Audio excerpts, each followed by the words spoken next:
Ahí Dale empezó a grabar. más. Perfecto. 2 minutos y arrancamos, si les parece. Perfecto, Edgardo. Dale.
Bueno, si les parece, vamos arrancando y vamos Perfecto, sumando el Edgardo. resto. Vamos entonces.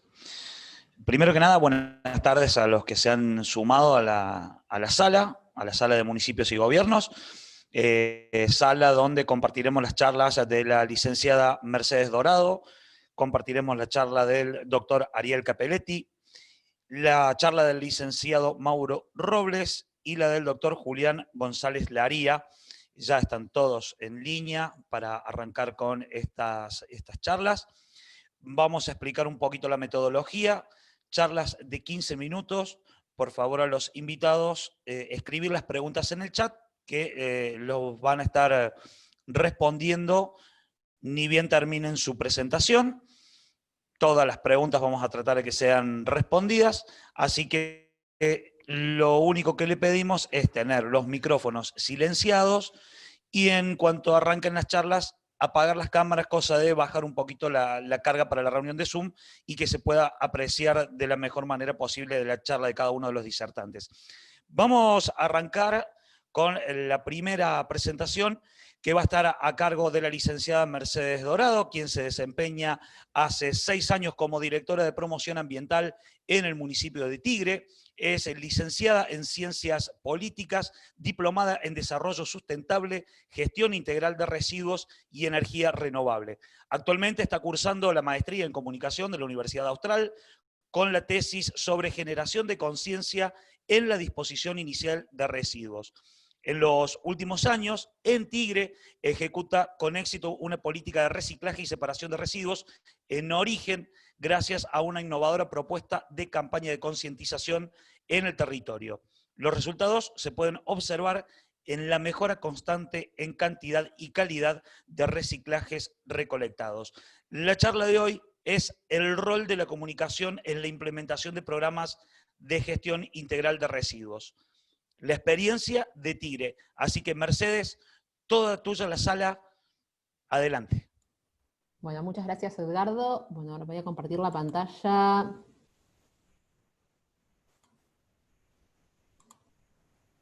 A ver.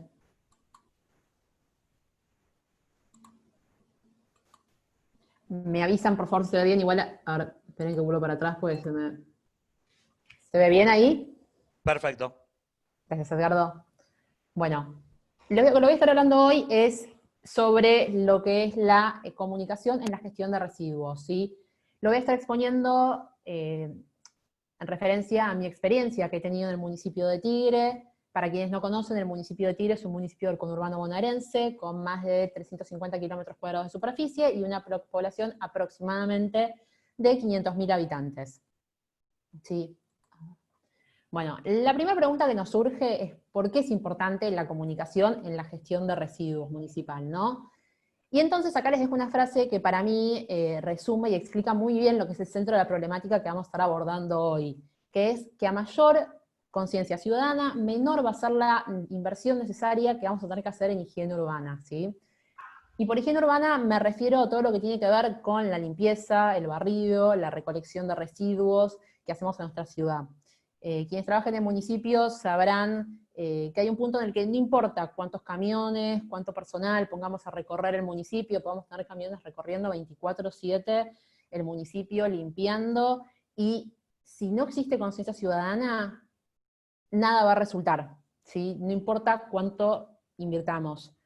Yo como buena politóloga solía pensar que toda política pública solucionaba los problemas de cualquier cosa, ¿no? Pero bueno, la realidad me fue mostrando lo contrario. Yo cuando entré a la municipalidad, hace algo más de 6 años atrás, ingresé para trabajar con un programa que se había diseñado, que se había traído de una comunidad europea, donde funcionaba hermosamente bien allá, pero claro, lo aplicábamos acá en Argentina y hacíamos agua.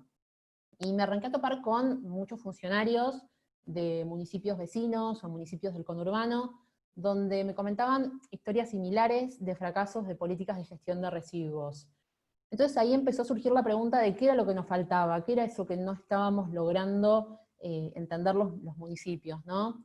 Y ahí fue cuando empezamos a pensar en esta respuesta de que cualquier política que esté enfocada a mejorar la gestión de los residuos va a necesitar sí o sí el compromiso de un actor clave que es la ciudadanía. Sin el compromiso de la ciudadanía es muy difícil lograr que una política de gestión de residuos funcione.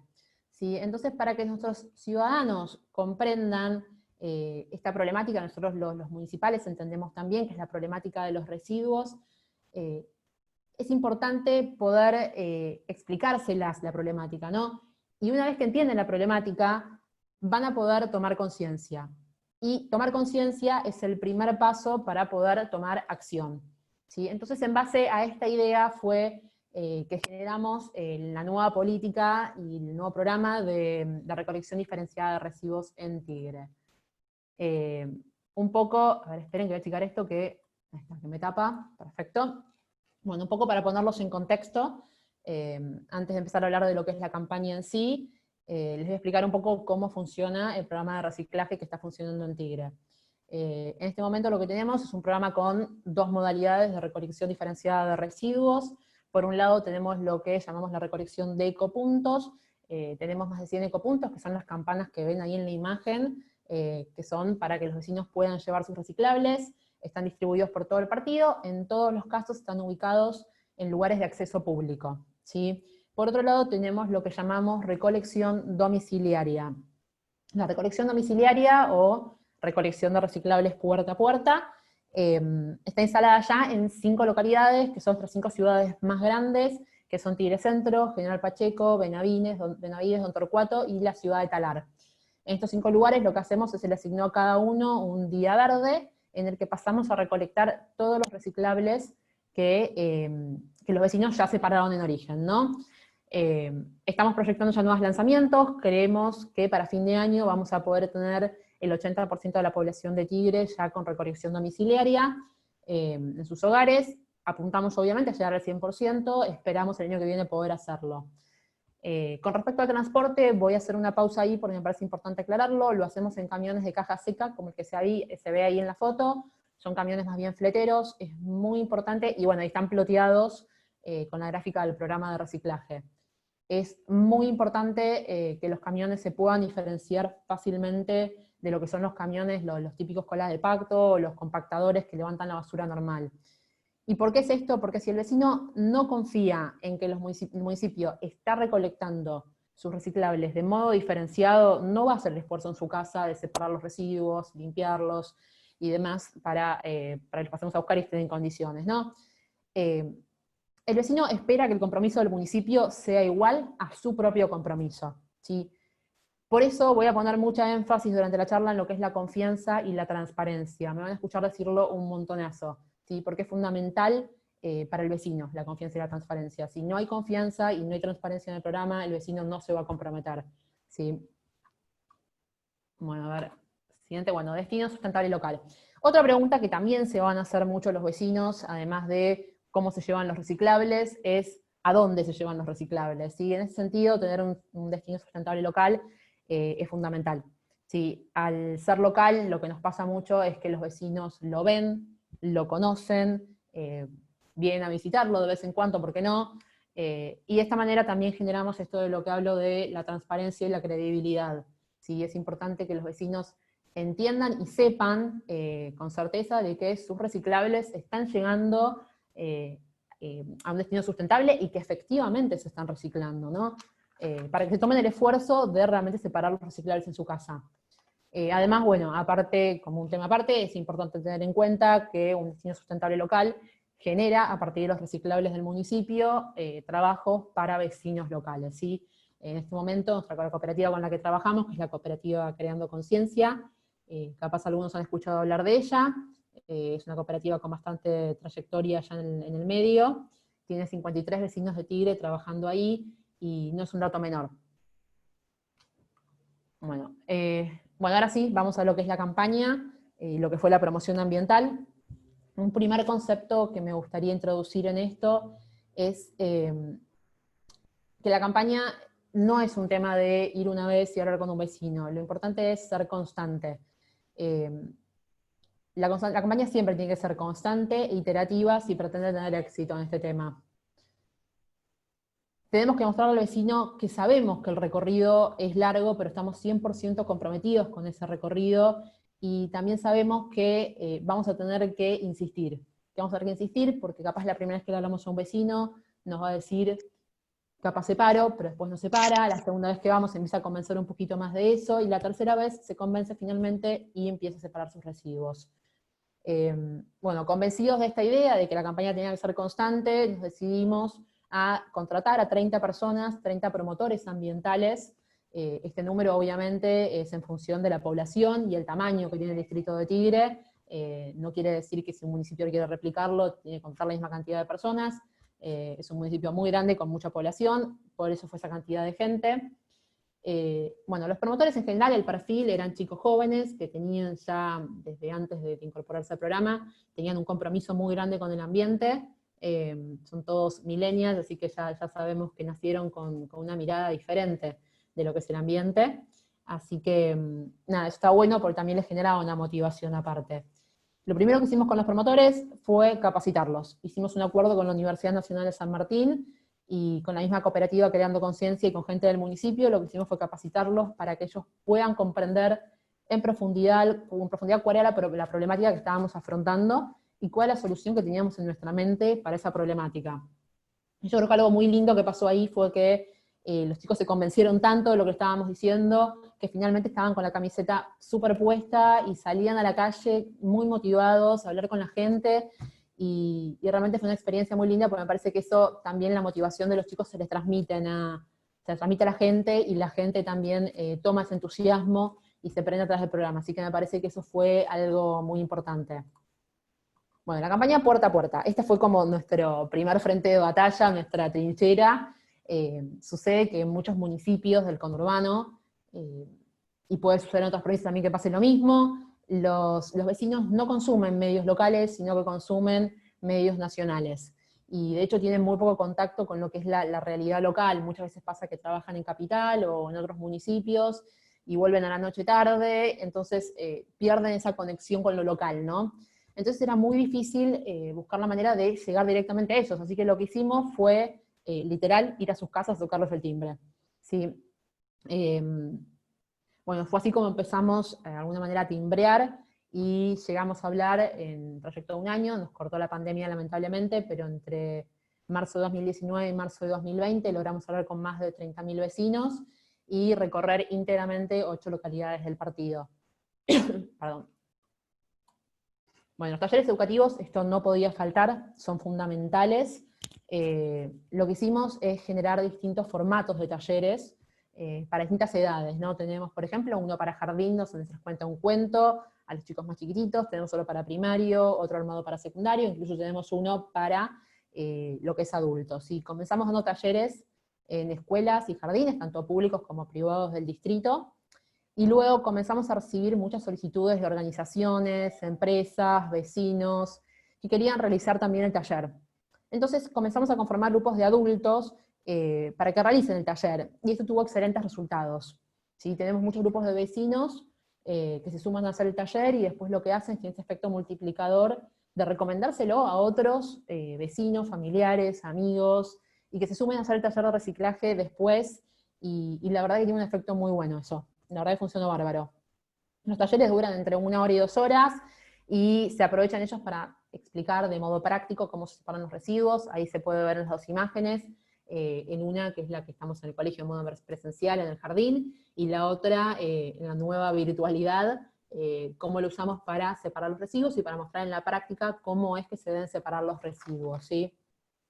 Después los puntos de información, no quiero profundizar demasiado acá, porque la verdad tampoco hay mucho para decir, pero nos resultó muy importante desde el lugar de que hay mucha gente, sobre todo los adultos mayores, que necesitan tener un contacto con una persona.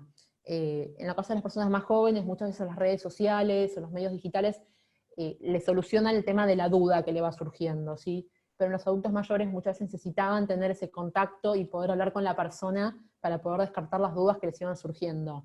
Y la verdad que tener estas sombrillas puestas al paso en lugares de mucho tránsito, nos resultaba esa situación donde, de las dudas de los vecinos mayores, que se acercaban un montón a hacernos consultas, a buscar folletería, o de repente a buscar las calcomanías que usamos en lo que es la recolección domiciliaria para diferenciar las bolsas. Así que eso nos resultó bárbaro, la verdad que lamentablemente lo tuvimos que suspender en marzo con la pandemia, pero bueno, esperamos poder retomarlo ahora que los casos están bajando acá en Buenos Aires. Bueno, redes sociales. Las redes sociales nos resultó fundamental, más que nada porque es un medio para generar una relación con los vecinos comprometidos, ¿no? Siempre decimos que esto de separar los residuos, aprender, generar nuevos hábitos sustentables, es un proceso. La verdad que nadie cambia sus hábitos, ni aprende todo de un día para el otro. Por lo tanto es muy importante poder acompañar a la gente en este proceso, ¿no? Entonces, las redes sociales siempre nos sirven mucho para poder acompañarlos en este sentido.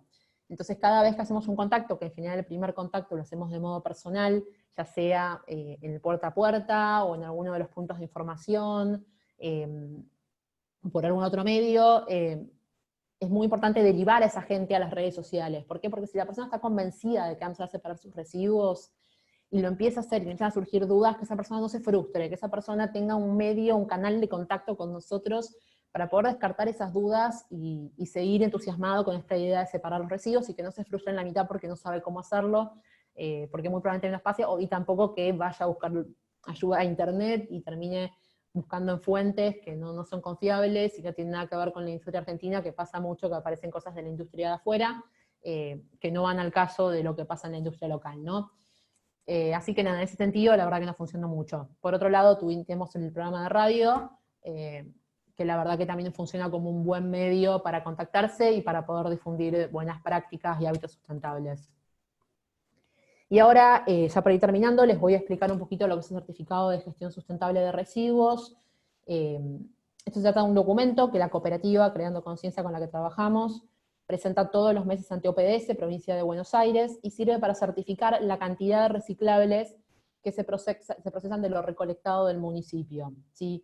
En primer lugar, esto es fundamental, otra vez generamos transparencia y confianza en el programa, ¿sí? Estamos certificando ante los vecinos que esos reciclables que recolectamos efectivamente se están reciclando. Y por otro lado, nos va a servir mucho para darnos datos exactos, ¿sí? Nos va a permitir toda política y toda estrategia de comunicación requiere datos para poderse evaluar, ¿sí? Cuando yo la puedo evaluar, la puedo también rediseñar, puedo hacerle ajustes y puedo acomodarlo, ¿sí? Si algo no funciona, no gastemos más plata en eso y directamente cambiémoslo, ¿sí? Si algo funciona, entonces es algo que tenemos que repetir y que tenemos que seguir haciéndolo, ¿sí? Y la verdad que estos datos nos funcionan mucho. Lo que voy a hacer ahora es acá mostrar los datos de la recolección. Perdón.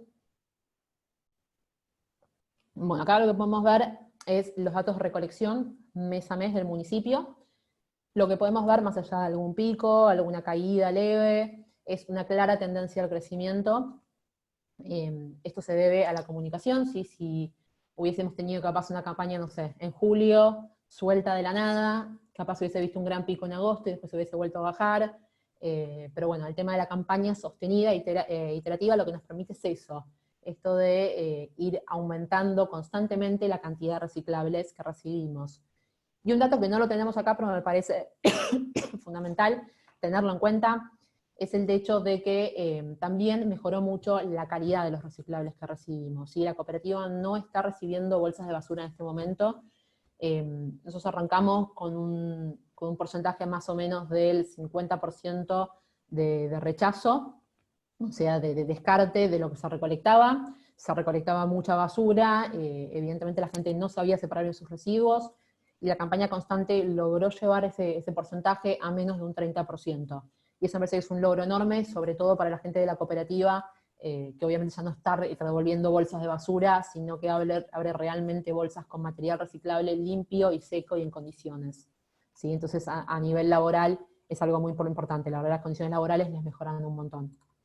Después, con respecto a esto que hablábamos de las estadísticas y los números claros, acá lo que tenemos son dividido por tipo de material.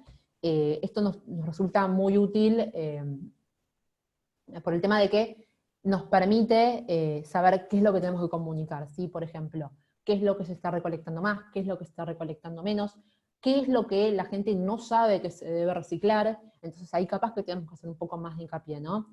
Y además todos estos datos, como los de la filmina anterior, perdón que acá se me está, como los de la filmina anterior, lo que nos permiten es tener datos para dar una devolución a la sociedad. Es fundamental poder devolverle a la sociedad un poco de todo lo que ellos nos dan, ¿no? Y finalmente, hablando de feedback, dejé para el final esta foto del banco porque parece muy representativa. Este banco está hecho, son bancos que colocamos en todas las plazas de Tigre, que fueron renovadas en los últimos años. Son bancos hechos con madera plástica, ¿sí? Madera plástica que se genera a partir de los residuos, de los reciclables en realidad, que recolectamos de los vecinos de Tigre. Y es una manera muy útil de dar una devolución, de dar un feedback y de alguna manera de hacerle vivir a los vecinos de Tigre en carne propia lo que es la economía circular. Sí, y bueno, muchas gracias a todos. Dejo mis contactos por si alguno quiere hacer algún intercambio o lo que sea, siempre es bienvenido. Muchas gracias y ahí dejo de compartir pantalla. Genial, Mercedes. Bueno, muchas gracias. Muy buena presentación. Para los invitados, los que quieran pueden hacer preguntas, lo pueden hacer vía el chat, y si no, activan 2 segundos de la cámara, levantan la mano y les vamos dando paso para activar el micrófono y hacer las preguntas que quieran. Agustín, dale nomás. Hola Mercedes, muy buenas tardes. Mi Hola, pregunta para vos era, estamos en una localidad del Almafuerte y donde cuesta mucho realmente que el vecino se pare, pero además está acostumbrado al canastito chiquitito de barrio y cuesta. ¿Cómo le hacemos al vecino para entender que el canastito chiquitito de la vereda tiene que darle paso y avanzar hacia el canasto separado, al húmedo y seco? Porque vemos que lo seguimos encontrando los residuos en un árbol, en el palo de la luz, es como un rechazo. Totalmente. De todas maneras, mira, te voy a contar, acá en Tigre, el tema del canasto y el tema de colgar la basura en el palo, en muchas localidades todavía sigue estando. La verdad que no sé si ir en contra de ello, es una costumbre que ya está muy en la sociedad, pero me parece que lo importante, bueno, acá lo que hicimos es buscar la manera de que se entienda que la basura va separada. Entonces lo que hacemos es, todo lo que va en alto, o sea, ya sea en el canasto, o colgada del clavito que ponemos en los postes de luz, por ejemplo, es todo lo que es basura, ¿sí? Nosotros los reciclables lo que le pedimos a la gente es que la deje en el piso. Al estar limpio y seco, nada, ningún perro, ningún gato, nadie va a ir a romperlo. Después los contenedores grandes nos sirven, la verdad que es muy útil. En particular, me parece que funcionó mejor lo que es la recolección domiciliaria puerta a puerta, por un tema de comodidad de la gente, en general termina siéndole más fácil sacarlo a la puerta, y no llevarlo hasta el contenedor, que capaz está a 2 cuadras, 3 cuadras, pero bueno, a veces no lo quieren llevar, entonces resulta más fácil sacarlo a la puerta. Y por otro lado, la verdad que ya es una costumbre de la gente, y sacar el canastito implica un movimiento de plata en lo que es la gestión de residuos muy grande, porque los contenedores son carísimos, cuesta también que la gente se acostumbre a este cambio de forma de sacar sus residuos, porque uno le dice a la persona, mira, ya no lo sacás más a la puerta de tu casa, tienes que caminar 3 cuadras para allá y llevarlo al contenedor que colocamos. Y muchas veces la gente no lo respeta. ¿Sí? De hecho, se puede ver en muchas localidades cómo hicieron ese cambio y no funcionó. Pero bueno, todo cambio que se haga en la gestión de residuos es importante que se acompañe con comunicación, con información, con educación, porque si no lo hacemos va a terminar fracasando. Y la realidad es que siempre la inversión en higiene urbana va a ser mayor cuando no tenemos conciencia de parte de la gente y no tenemos el acompañamiento de la ciudadanía, ¿no? No sé si te contesté bien. Gracias. Julián, todo tuyo. Buenas, ¿cómo está Mercedes? Me Hola, pareció Julián. bárbara la charla. No, quería saber si podías profundizar un poquito con el tema de que comentaste rápidamente que había puntos verdes, además de la recolección domiciliaria. Entonces, como es un punto clave ahí, porque viste el costo que tiene la recolección domiciliaria puerta a puerta es grande, no sé si ustedes lo ven como un paso para avanzar, pero por ahí en algunos planes es un paso para avanzar. Si funcionó lo de los puntos verdes por ahí en lugares públicos y demás, que acá todavía no ha tenido mucho éxito, pero tal vez eso podría haber sido una opción si podías profundizar dónde pusieron los puntos verdes y si sirvió un poco más eso. Sí, perfecto. Bueno, Julián, te comento. Los puntos verdes a ver, o sea, algunos funcionan bárbaro, espectacular, tienen una calidad de reciclables. De hecho hicimos un relevamiento hace no mucho tiempo sobre cada punto verde y sobre la calidad de los reciclables que había dentro de cada uno, y lo que descubrimos es que hay algunos que tienen una calidad impresionante y se reciben cantidades, pero impresionantes de reciclables, y hay otros que meten cualquier cosa, que la verdad son un peligro. Yo creo que, a ver, o sea, lo importante es sostenerlos y sostener el compromiso, ¿no? Lo que hicimos, hay muchos ecopuntos, nos pasaba uno en particular, que nos tiraban basura, que había una pollería al lado y tiraba los restos de pollo. Esas cosas van a pasar, o sea, desde ya. Lo importante es acompañar ese ecopunto, sostener el compromiso del municipio hacia que acá queremos tener un ecopunto, dejar el ecopunto ahí, y lo que hacíamos era ir puntualmente a ese lugar, hacer campaña, hablar con los vecinos. Y muchas veces lo que nos terminaba pasando era que los vecinos mismos empezaban a señalarse entre ellos, no, que es culpa del de allá, que es culpa de allá, que yo quiero tener el ecopunto acá. Así que, y entre ellos mismos lo iban acomodando. Obviamente lleva tiempo, es un camino largo, no es algo que vayamos a solucionar de hoy para mañana. Si en un ecopunto tiran cualquier cosa, seguramente por un tiempo siga siendo un lugar que haya que estar atentos, que haya que ir a limpiarlo, que haya que tener cuidado particular sobre ese ecopunto, pero bueno, a la larga lo importante es empezar a modificarlo eso, y yo creo que a medida que los vecinos van tomando conciencia, también socialmente se va armando algo de señalar a la persona que está haciendo las cosas mal, o que rompe lo que no tiene que romper. Pero sí, obviamente siempre hay un riesgo. De hecho tenemos un gasto muy grande en todo lo que es reemplazar puntos que, vandalismo, que los prenden fuego, que los grafitearon y demás. Esas cosas siempre van a pasar. Me parece que lo importante es sostener el compromiso y obviamente acompañarlo con una campaña social para que la gente se vaya comprometiendo también atrás de ese objetivo que tiene la municipalidad, ¿no? Ariel Capelletti, todo tuyo. Bueno, Mercedes, muy buena la charla. Una cosa que me pareció muy importante de lo que comentaste es generar la confianza. Es un gran problema cuando uno ve que te ponen contenedores al frente y después se los lleva el mismo camión. Eso es clave. Toda la parte de gestión la vi perfecta. Lo que te quería consultar es qué tantas empresas o cooperativas estuvieron interesadas en usar los residuos reciclados que ustedes tienen para reciclarlos justamente, con el cartón para hacer cartón reciclado, con el vidrio, etc. O qué destino ustedes, una vez que lo separan y lo fraccionan, si el reciclaje lo hacen ustedes o se lo encargan a cooperativas, a empresas. Claro, sí. Nosotros lo que hacemos es, hicimos un acuerdo con esta cooperativa que ya tiene una trayectoria muy grande en el partido. Lo que se llaman acá en Buenos Aires los destinos sustentables, que son los que están aprobados por la provincia de Buenos Aires y tienen la posibilidad de certificar los reciclables. Acá dentro de Tigre teníamos 2 nomás, de los cuales uno también lo ofrecimos para participar, y finalmente por cuestiones de ellos prefirieron no sumarse. tenían temas de espacio y demás, así que finalmente terminamos trabajando solamente con Cooperativa Creando Conciencia. Eso no quiere decir que el día de mañana sumemos también a la cooperativa, a la otra cooperativa que hay acá en Tigre, pero bueno, por el momento trabajamos con ellos. La cooperativa lo que hace en realidad, con algunos materiales en particular, sí los procesan ellos mismos. La mayoría de los materiales lo que hacen es clasificarlos y transportarlos a otras industrias. En lo posible tratamos de que sean industrias locales. Por ejemplo, hoy estuvo hablando en una de los paneles, estuvo hablando Carlos Briones.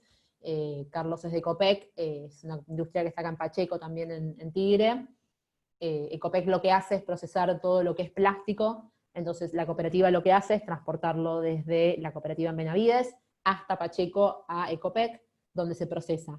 Y así con estos tipos, o sea, lo mismo con el cartón, con el papel, pero siempre priorizando lo que es la industria local y generar trabajo local, ¿no? Eso como que siempre le dimos mucha importancia, además porque también se hace un efecto multiplicador en sí mismo en lo que tiene que ver con la comunicación, ¿no? Cuando yo trabajo en esto, yo sé que esto realmente está funcionando, y yo se lo puedo transmitir a mis vecinos, a mis amigos, a mis familiares. Entonces también ese eje que teníamos que vos hablabas al principio de generar confianza, me parece también fue un poquito lo que guió todo.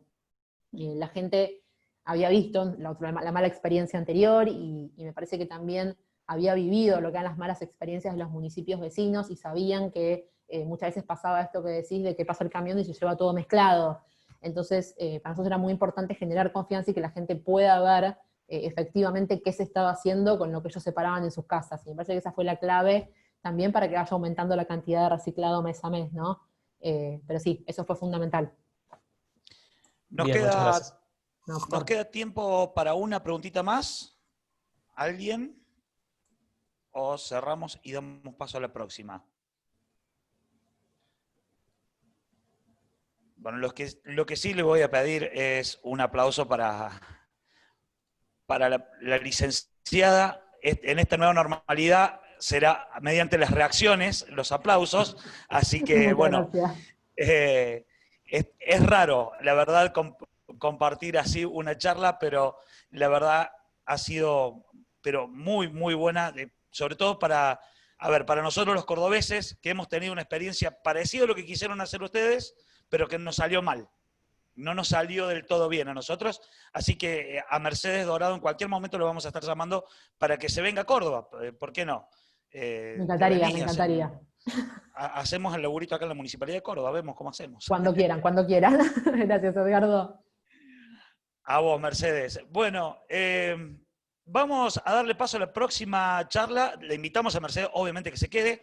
Vamos a recibir al licenciado en Química y doctor en Ciencias Químicas de la Facultad de Ciencias Químicas de la Universidad Nacional de Córdoba, el licenciado Ariel Capelletti, con antecedentes en Ciencia de Polímeros, Química Orgánica, Química Inorgánica. Actualmente realiza una estadía postdoctoral en el Centro Experimental de la Vivienda Económica, investigando principalmente el reciclado de la fracción plástica de RAE para su utilización en la producción de un agregado de plástico reciclado con aplicación en la manufactura de elementos constructivos. Vamos a hablar sobre la revalorización justamente de la fracción plástica. Licenciado Ariel Capelletti, toda suya la sala, 15 minutos para exponer. Gracias por estar. Bueno, muchas gracias. Bien, buenas tardes a todos. Yo lo que les voy a hablar es la producción de un agregado plástico reciclado utilizando la fracción plástica de los RAE, ¿sí? Los RAE, no sé si todos los conocen, pero son los residuos de aparatos eléctricos y electrónicos, ¿sí? Yo, bueno, como ya dijo Edgardo, yo soy becario postdoc en el Centro Experimental de la Vivienda Económica, y nuestro enfoque es del tipo sustentable, ¿sí? En la que tratamos de tomar un problema, ¿sí? Como el de la basura y el de los residuos, tratarlo como una materia prima, ¿sí? A través de un proceso tecnológico, teniendo en cuenta obviamente los aspectos técnicos, ambientales, sociales y los económicos, para el desarrollo de componentes constructivos, ¿sí? Para darle un enfoque de economía circular. El problema ambiental de los RAE ya es conocido y se ha ido incrementando en las últimas décadas. Estos plásticos, como pueden ver en la foto, los principales son las carcasas de computadoras, pero también vienen de todos los aparatos eléctricos y electrónicos, tanto domiciliarios, informáticos, industriales, etc. Y tienen la particularidad de diferenciarse del resto de los plásticos, ya que al estar en contacto con circuitos electrónicos, ¿sí?, poseen en su composición tantos metales pesados como compuestos orgánicos tóxicos.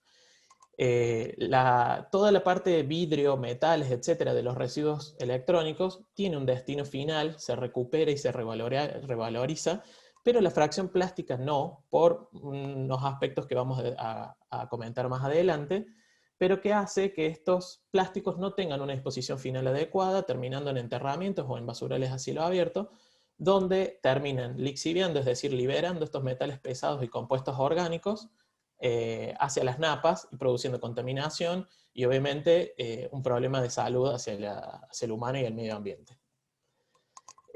Los materiales constituyentes del RAE, sí, como podemos ver, un 20% son plásticos, o sea, es un porcentaje bastante importante. Luego tenemos metales, sí, y entre otros distintos. Obviamente, el problema de los RAEs básicamente es que su composición en general es muy heterogénea. No es lo mismo los RAE de electrodomésticos que los informáticos, y ya vamos a ver que la fracción plástica aún así también encima es heterogénea.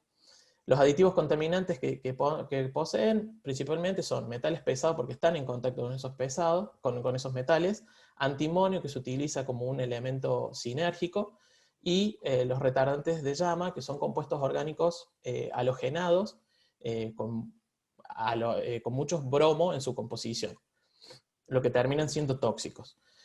La composición de esa fracción plástica es bastante heterogénea. Como podemos ver, tenemos un 32% de ABS, acrilo nitrilo butadieno estireno, que es un polímero bastante utilizado, poliestireno de alto impacto. A ver, permiso, voy a poner ahí el cursor como puntero láser. Tenemos un 35% de poliestireno de alto impacto, y luego entre policarbonato y el resto de los polímeros tenemos aproximadamente el otro 30 y pico por ciento. Como podemos ver, es bastante heterogénea la composición, por lo cual es muy difícil a veces aplicar un mismo proceso de reciclaje que aplique para todas las distintas partes de polímeros que lo componen. Entonces, desde el punto de vista químico, un reciclado es inviable, ¿sí? Porque un proceso de despolimerización, todos sabemos que los polímeros están compuestos por monómeros, por bloques constructores chiquitos que se van uniendo para formar una estructura más grande. La despolimerización sería volver a esos bloques constructores pequeños y aplicar un proceso de reacción química de despolimerización a todos los RAEs sería imposible por la heterogeneidad de la composición que estábamos hablando. Por lo tanto, un reciclaje químico se vuelve inviable. Usarlos como combustible, es decir, un reciclaje energético, también es inviable debido a que su combustión genera componentes muy tóxicos como las dioxinas y hidruro de bromo, que es muy contaminante. Por lo tanto, tampoco lo podríamos utilizar.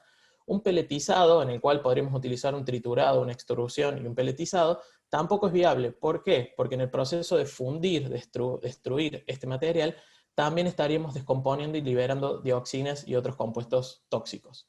Entonces llegamos a una de las pocas alternativas que tenemos de reutilizar este compuesto, y es a través de un triturado, ¿sí?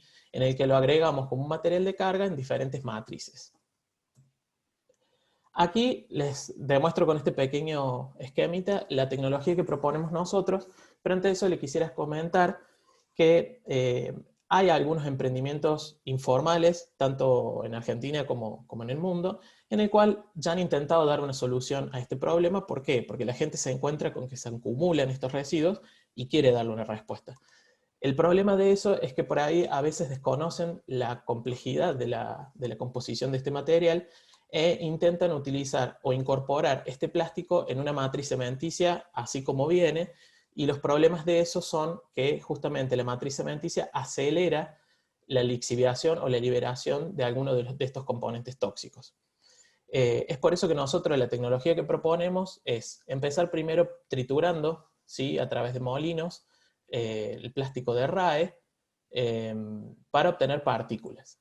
Y estas partículas lo que hacemos es recubrirlos con una mezcla cementicia, la cual está formada por cemento y aditivos, y lo hacemos es a través de un proceso de 3 capas, ¿sí? Haciendo uso de la técnica o la metodología de core shell, o núcleo coraza. Para que se den una idea, el maní con chocolate, ¿sí? Tan conocido por nosotros, tiene un núcleo de maní y una coraza de chocolate. Bueno, lo que hacemos nosotros es, a través de un proceso de 3 etapas, tener 3 corazas de este material cementicio que nos va a permitir obtener un agregado de plástico reciclado que lo vamos a poder utilizar como reemplazo parcial o total de los áridos naturales como la arena, insertando este plástico que no tiene una disposición final en un ciclo productivo, ¿sí? Y pudiendo disminuir, no lo vamos a disminuir 100%, pero disminuir en parte el impacto de utilizar áridos naturales sacados de un río o de otra parte, ¿sí? Una prueba muy fácil y muy clave para mostrarles aquí, ya que no vamos a introducir en toda la parte química complicada de esto, es que estos agregados o cualquier material cementicio que uno pueda hacer con la fracción plástica de los RAE, es que uno los va a curar en inmersión en agua, ¿sí? Y si nosotros, uno de los principales componentes tóxicos de estos materiales son los retardantes de llama bromados. Particularmente, el principal de todos es este componente, que es el tetrabifenol A, el cual, cuando es expuesto a la luz solar, genera productos de degradación amarillos. Si nosotros intentamos hacer una loseta, un ladrillo, picando RAE y mezclándolo con cemento, como muchos emprendimientos informales que se han dado, lo que hacemos es, cuando hacemos curar ese material inmerso en agua, si sacamos una muestra de esa agua de curado y la exponemos a la luz de sol, vamos a tener que se vuelve amarilla, ¿sí? Esto nos implica, o nos dice, que esos productos tóxicos orgánicos se están liberando al agua de curado, y por ende se van a seguir liberando con lo que hagamos con ese material. Mientras que el APR, desarrollado con la tecnología del CEBE, como podemos ver, las aguas de curado expuestas a 10, 20, 30 días de luz solar no se colorean. Esto no es una prueba científica, es una prueba más bien colorimétrica para que nosotros podamos ver, pero obviamente que con eso lo que hacemos es, para que esto sea un estudio serio, ¿sí? Y que esté avalado, porque esto nosotros lo estamos proponiendo para hacer componentes constructivos, los cuales van a formar parte de un hogar de personas, y no podemos ser irresponsables con respecto tanto a la parte mecánica y técnica que tiene que cumplir el material, sino también como asegurar que va a ser un producto que no genere perjuicio a la salud de la gente. Entonces, sobre este APR hemos desarrollado ensayos térmicos, ¿sí? Para ver cuánto mejora o cuánto empeora, mejor dicho, la conducción térmica, es decir, más aislante se vuelve el material ya que tiene plástico en su composición. Ensayos mecánicos de resistencia a la compresión, a la flexión, ensayos químicos de todo tipo, con extracción y cromatografía, por ejemplo, como para dar unos ejemplos, estudios de costos, análisis de ciclo de vida, y hoy en día lo estamos realizando el proceso de escalado en una planta piloto en el CEBE, con resultados muy prometedores. Algunos de los componentes constructivos que hemos desarrollado son el bloque o el ladrillo hueco, como lo conocemos de cemento, pero ahí pueden ver las particulitas de APR que forman este ladrillo. Por supuesto, este ladrillo es mucho más liviano que el de cemento tradicional que conocemos. Hemos desarrollado ladrillos que tienen 2 canaletas para ayudar a la unión, placas en las que hemos estudiado la conducción térmica, y acá estamos desarrollando en CEBE cómo se empezó a hacer la pared, y a la izquierda una ventana premoldeada en la cual, esto ya es una tecnología conocida del CEBE, pero que se hacía con cemento y áridos naturales. En este caso lo que hicimos fue reemplazar el árido natural por el APR de plásticos reciclados de RAE para desarrollar la ventana, y seguramente esta ventana va a tener un mejor comportamiento térmico que el que tenía áridos naturales. Por supuesto, obviamente, si acá tiene un vidrio simple, eso no va a ayudar, pero bueno, con respecto al marco, que es lo que a nosotros nos compete, va a funcionar mucho mejor. Entonces, para dar una conclusión al tema, es, si nosotros tomamos la fracción plástica de los RAE y los insertamos en una matriz cimenticia sin ningún tipo de cuidado, lo que vamos a ver es que se liberan los metales pesados en su composición y también los retardantes de llama bromados. Si utilizamos un acercamiento, pero utilizando una coraza cementicia, pero solo de cemento, vamos a ver que los metales se estabilizan, ¿sí? Esto lo hemos hallado nosotros en estudios previos, es decir, que el cemento funciona como una barrera física hacia la liberación de los metales, pero la liberación de los retardantes de llama se ve aumentada. ¿Por qué? Porque la mayoría de estos compuestos tienen comportamiento ácido-base y la matriz cementicia es de carácter básico, lo cual ayuda a que esto se libere en las aguas de curado y hacia afuera. Y si utilizamos un acercamiento como el que nosotros proponemos, utilizando una triple coraza de cemento y aditivos, lo que logramos es una estabilización efectiva tanto de los componentes orgánicos como de los inorgánicos, para desarrollar el APR que ya les mostré anteriormente, desarrollar los componentes constructivos que hasta el día de hoy hemos desarrollado, y el fin ulterior de esto, como siempre en la misión del CEBE, es poder realizar transferencias a cooperativas, municipios, ONGs que estén dispuestos a adoptar esta tecnología y a producir los componentes. Para eso ya desde el año 2019 se ha solicitado la patente de invención, ¿sí? En el INPI. Contamos con numerosas publicaciones en revistas científicas y capítulos de libro. En particular este último que estamos redactando en este momento cuenta más bien la experiencia de hacer la planta piloto, de escalar el procedimiento de la producción del APR. Se los dejo ahí por si ustedes quieren consultarlos. Y bueno, este proyecto lo dirige el doctor Jerónimo Kreiker de CEBE, y todo está planteado desde un enfoque multidisciplinario, ¿sí? Está involucrada mucha gente del CEBE, en la cual nos encontramos químicos, diseñadores industriales, arquitectos, sí, eso, y también gente del Sintemac, de la OTN, del INFAP, desde la Universidad de San Luis, y también gente del INFIC, de la Universidad Nacional de Córdoba, de la Facultad de Ciencias Químicas. Muchas gracias por su atención. Fantástico, fantástico, Ariel. Bueno, arrancamos, si les parece, con las preguntas. Para los que quieran hacer preguntas, estamos habilitados, nos mandan por el chat y vamos dando el orden. Agustín, todo tuyo.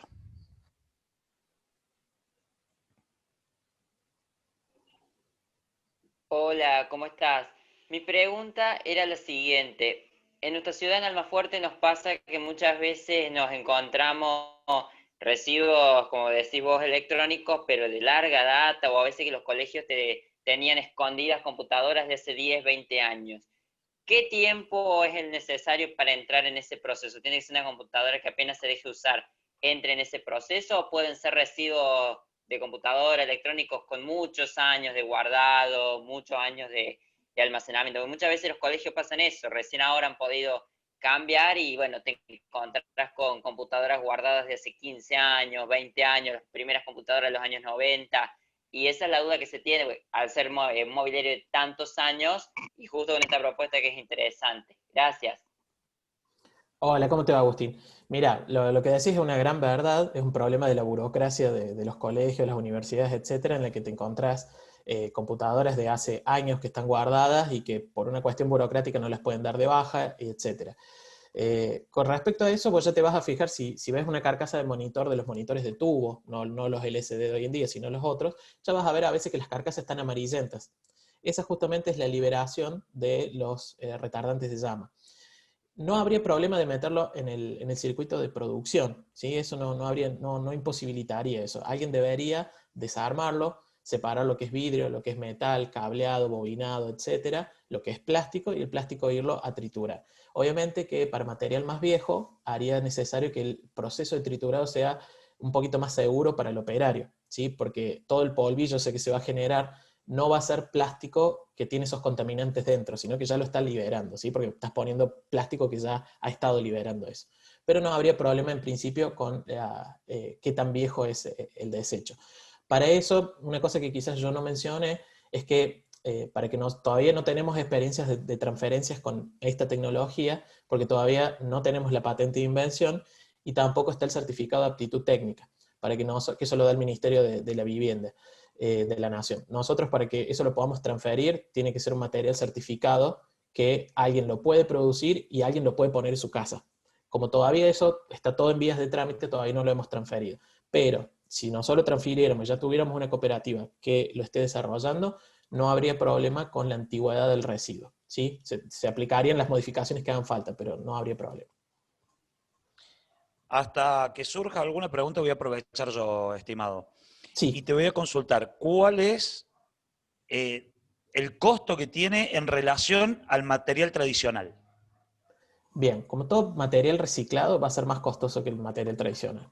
Eso es algo inevitable, ¿sí? Porque hay todo un proceso de producción de ese material como plástico en sí, toda la energía atrapada en ese material que nosotros lo tenemos que triturar, ¿sí? Llevar a una escala mucho más chica, ya todo eso es un proceso energético que la arena ya, la naturaleza se encargó de triturarlo por nosotros, entonces siempre va a ser más costoso, ¿sí? Pero hay otras ventajas que terminan a veces balanceando, o no balanceando, pero acercando los costos, y es que, por ejemplo, no en el caso del ladrillo de RAE, sino en el de PET, que es uno de los más conocidos de los desarrollos del CEBE, una pared para que tenga la misma capacidad aislante que una pared de ladrillo yo la tengo que hacer de 30 centímetros, mientras que de PET con 15 centímetros tengo el mismo comportamiento térmico. Eso hace que uno tenga que utilizar mucho menos recursos, menos cemento, menos mano de obra, entonces de esa forma uno va equiparando un poco los costos. Pero toda tecnología que involucre un residuo reciclado va a tener costos más altos, no solamente el esfuerzo del ciudadano en separar los residuos, llevarlo a algún lado, una cooperativa que los junte, los desmantele, los triture, todo eso más el ciclo productivo, siempre va a ser más costoso. ¿Nos queda alguna pregunta más?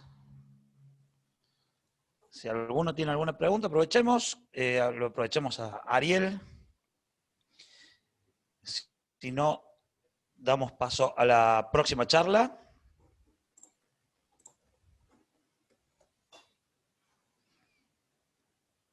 Bueno, damos paso a la próxima charla. Les voy a pedir otra vez un fuerte aplauso a través de reacciones para Ariel Capelletti, que nos ha brindado este estupendo material, porque la verdad es fantástico lo que están haciendo, Ariel. La verdad, felicitaciones. Nos metemos en la próxima charla que va a estar a cargo del licenciado Mauro Robles, licenciado en Ciencias Ambientales de la UBA, docente responsable de proyectos en el programa Ministerio Sustentable del Ministerio de Educación de el Gran Buenos Aires, con gran experiencia en la gestión de residuos sólidos urbanos y en instituciones públicas. Trabaja en proyectos de investigación y de gestión ambiental, fomenta la educación ambiental como herramienta de transformación. Le damos la bienvenida al licenciado Mauro Robles. Mauro, la sala es toda tuya. Perfecto, Edgardo. Muchísimas gracias a la invitación por estar en esta edición de Reciclar. Buenas tardes a todos los que están presentes en esta disertación. Como dijo Edgardo, yo me llamo Mauro, soy ambientólogo de la Universidad de Buenos Aires y trabajo en el Ministerio de Educación del Gobierno de la Ciudad de Buenos Aires. La Ciudad de Buenos Aires es una ciudad que cuenta con 3 millones de ciudadanos, un poco más, que generan por día mucho más de 7.000 toneladas de residuos. Eso a nivel de ciudad es un desafío muy grande por las cantidades y por las magnitudes de lo que estamos hablando. Es una ciudad que tiene 3 millones de habitantes en un sitio súper delimitado y que recibe aproximadamente un flujo de 3 millones de habitantes por día del área metropolitana del conurbano bonaerense para ingresar a hacer su labor diaria, su día de estudio normal en la Ciudad de Buenos Aires. Y bueno, como en promedio las personas de la Ciudad de Buenos Aires generan 1,4 gramos de residuos por día, las magnitudes son exacerbadas. Y en ese sentido, la Ciudad de Buenos Aires tiene un desafío muy importante en ver cómo aplicar políticas públicas para poder mermar o solucionar estos inconvenientes que se generan por la generación de residuos sólidos urbanos. En ese sentido y en este contexto, el Ministerio de Educación de la Ciudad de Buenos Aires tiene como objetivo desarrollar políticas públicas que apunten a una gestión de los recursos mucho más eficientes y de una administración también mucho más efectiva. El Ministerio de Educación tiene una gerencia que se llama Gerencia Operativa de Educación para la Sustentabilidad, el cual es la gerencia encargada de aplicar contenido ambiental a las escuelas. Es una gerencia que cuenta con 3 programas. El programa más legendario, que es un programa que aprovecho para comentarles que esta semana cumplió 10 años, es el primer programa de educación ambiental de forma estatal, el cual fomenta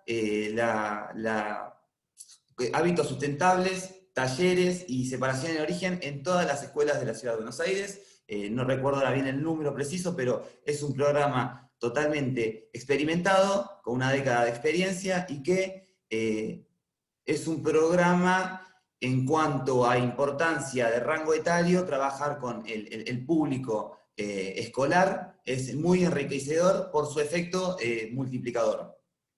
Y en ese sentido, y bajo este contexto, el Ministerio de Educación del Gobierno de la Ciudad de Buenos Aires tiene edificios administrativos, más allá de las escuelas, que también tienen esta magnitud de tener valores y números tan grandes. En este contexto se crea el programa Ministerio Sustentable, que es un programa paralelo al programa Escuelas Verdes, como un programa hermano que trabaja en los edificios administrativos del Ministerio de Educación. ¿Qué pasaba? Antes venían los docentes, el cuerpo docente de la Ciudad de Buenos Aires es muy grande, y cuando venían a hacer sus trámites administrativos o diarios al Ministerio de Educación, veían que tal vez el Ministerio no estaba aplicando las prácticas que estábamos enseñando en las escuelas.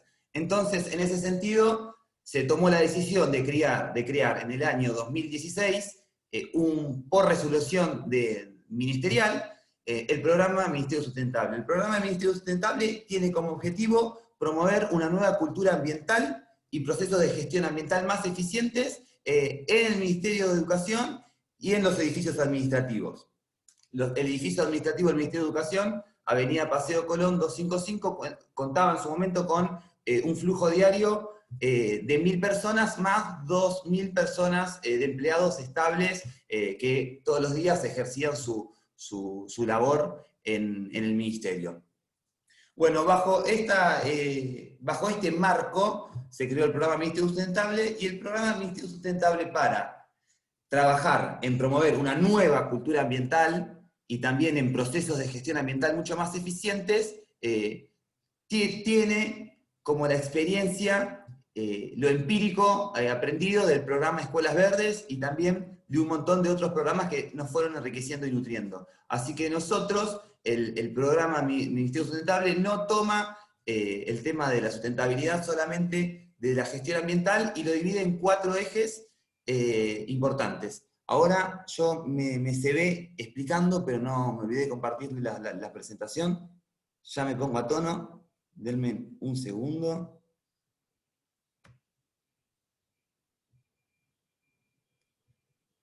Espero que, no sé, Edgardo, si ahí se ve bien.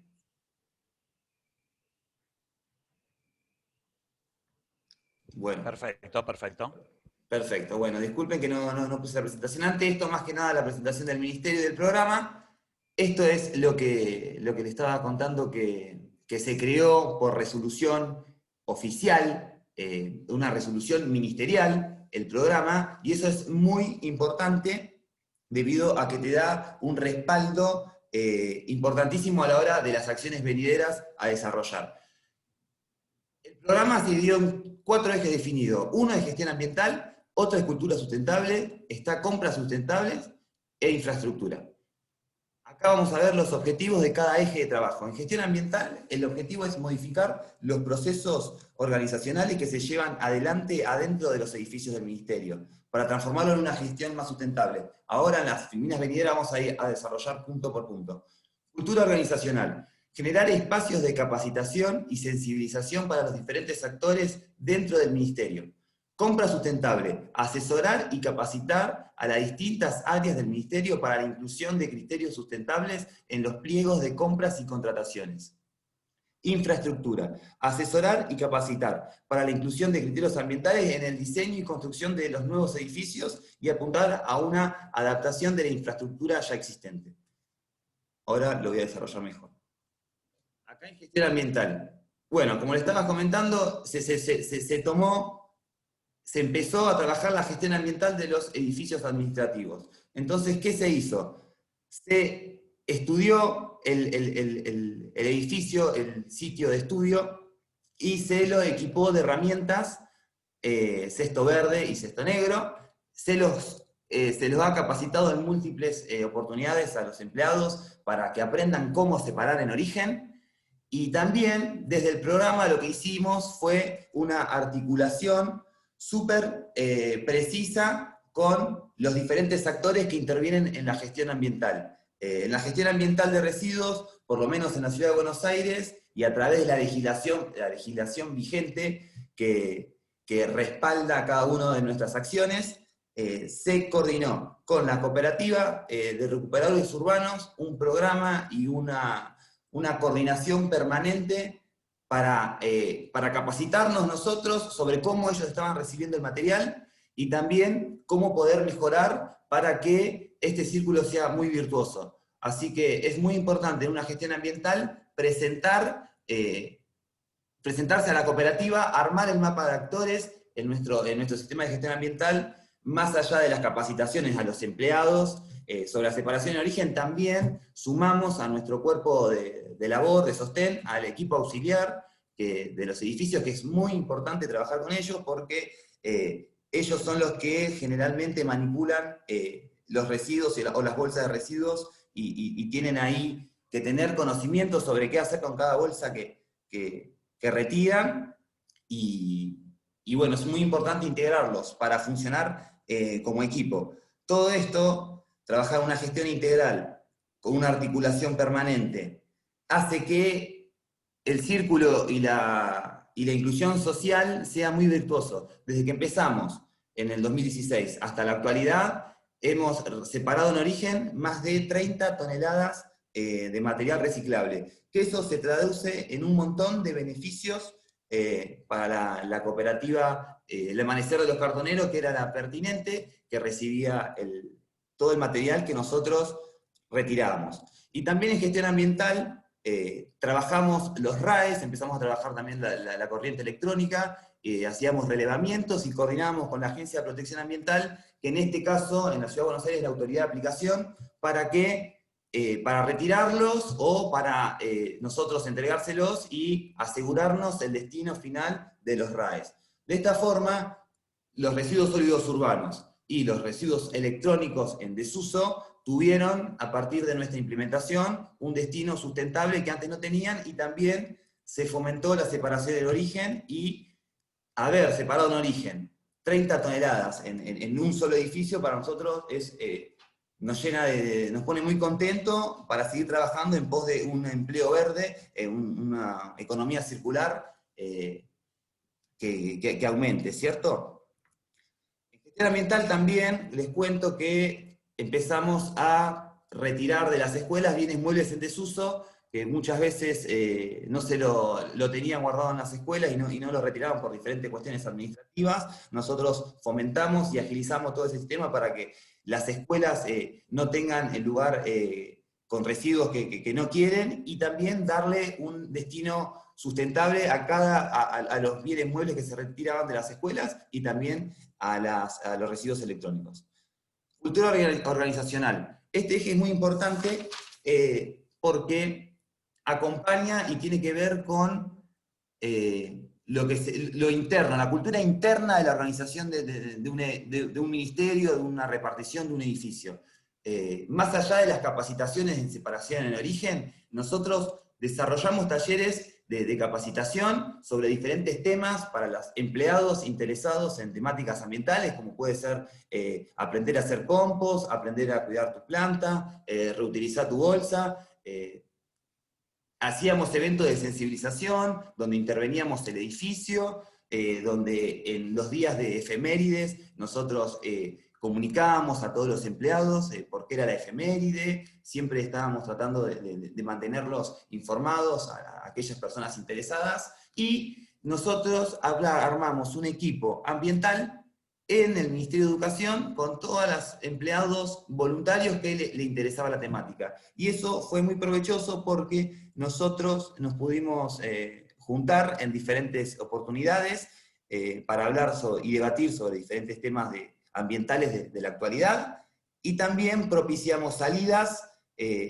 a la cooperativa que retiraba el material en el Ministerio de Educación, y también a las diferentes...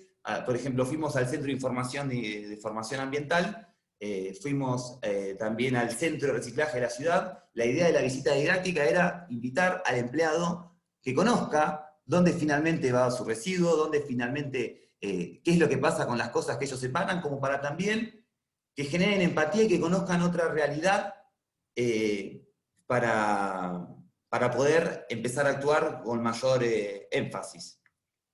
Compra sustentable, más allá de las cuestiones de gestión y de cultura, también sabemos que deberíamos empezar a trabajar con algunas cuestiones que hasta ahora no se estaban trabajando. El Estado, de las diferentes reparticiones de los diferentes municipios del país, tienen un poder de compra que a veces que es bastante importante, y entonces ahí nosotros, estando en educación, aprovechamos a incluir criterios sustentables en los pliegos de compras y contrataciones. Esto para optimizar los recursos y para sí o sí seguir aumentando este beneficio social que queremos profundizar. Algunas acciones destacadas de compras sustentables fueron, nos reunimos con la gente del Plan Sarmiento, que en la Ciudad de Buenos Aires entregan computadoras a los chicos, y nos dimos cuenta que cuando compraban esa gran cantidad de computadoras, cada computadora venía con un embalaje individual, que tenía su propio packaging, que venían separados y demás.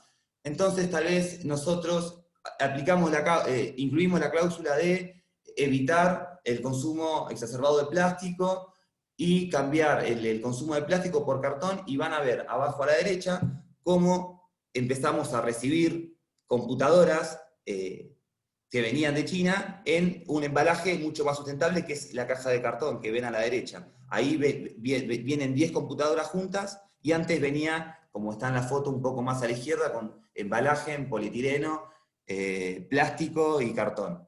Estas pequeñas cuestiones que cuestan tal vez una inclusión de un pliego, de un criterio de sustentable en un pliego, se magnifican muchísimo cuando uno está tal vez del lado del Estado y esas cantidades son totalmente voluminosas. Y también en compras sustentables fomentamos el consumo, la compra de plantas nativas, si es que se va a comprar vegetal como para cubrir algún piso, como ven en la foto de abajo a la izquierda, y también mobiliario sustentable con plástico proveniente de la industria del reciclado. Infraestructura. También realizamos proyectos que incorporan criterios ambientales al diseño y a la construcción y adecuación de la infraestructura de los edificios escolares. Así que trabajamos con recambio de luminarias LED, ya recambiamos mucho más de 80 escuelas, siempre con la Agencia de Protección Ambiental.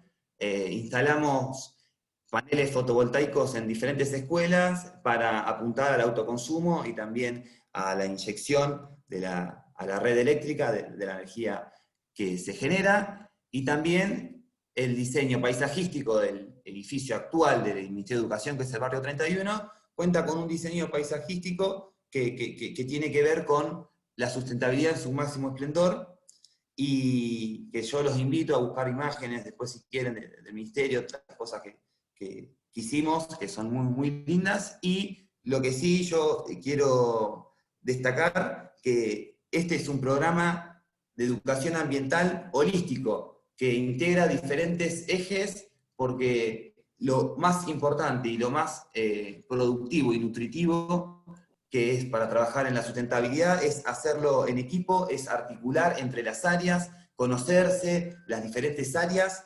y también apelar a la aplicación de políticas públicas sustentables y también al compromiso de los empleados o de todos para tratar de tener un mundo mucho más sustentable y también generar esta economía circular que se termina traduciendo en beneficios directos para tal vez el sector más vulnerable, como los recuperadores urbanos. Muchísimas gracias por el tiempo y por escucharme. Muy bien, espectacular, Mauro, espectacular. Abrimos debate, abrimos preguntas, abrimos el chat para lo que ustedes quieran preguntarle a Mauro Robles, que está a disposición.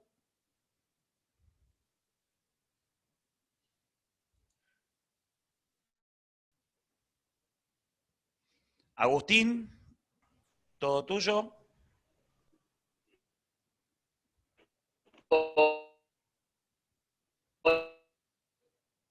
Buenas tardes. Mi consulta era la siguiente. Nosotros en Almafuerte tenemos 600 empleados y, digamos, el edificio en total es como si fuera el Ministerio de Educación de Ciudad de Buenos Aires. ¿Qué posibilidad hay de aplicar lo que vemos de Ministerio Sustentable en una administración municipal? Que, vamos a suponerte, casi nuestra administración municipal es como si fuera un ministerio de allá de Buenos Aires, porque son 1000 empleados en total, en un solo edificio de 3 pisos. ¿Esto se puede agregar en algo así, por ejemplo, o es solo para áreas descentralizadas, como en el caso de Buenos Aires Educación? Gracias.